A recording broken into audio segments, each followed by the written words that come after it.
Regarde, ça y est, c'est parti là.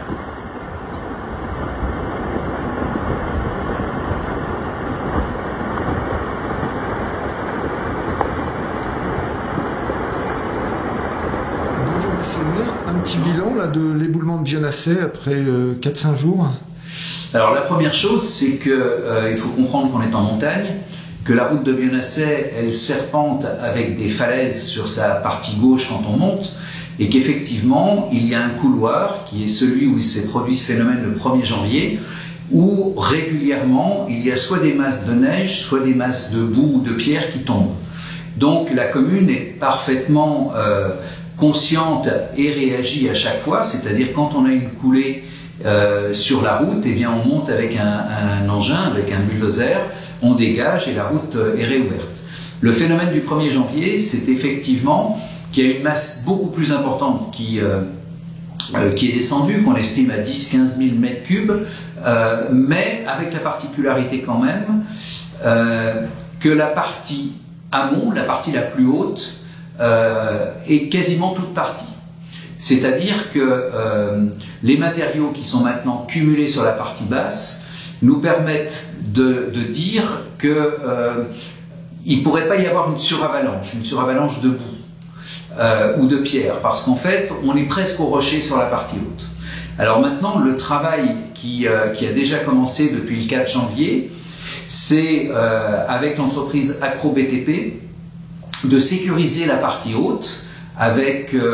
une opération de nettoyage, c'est-à-dire qu'on fait glisser les blocs ou les pierres qui peuvent encore être menaçants, la coupe d'arbres aussi sur la partie haute, d'arbres qui sont scolités et qui menacent de tomber. Et puis, ça va être suivi par la mise en place d'un filet de protection pour permettre aux équipes de l'entreprise Benedetti Guelpa d'intervenir sur la partie basse et de débarrasser les deux parties de route des matériaux qui ont été déposés. Alors ensuite va intervenir après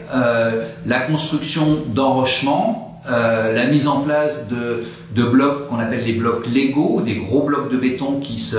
superposent pour protéger et un peu sarcophager cette masse de matériaux qui s'est accumulée sur la partie basse. Et on espère donc achever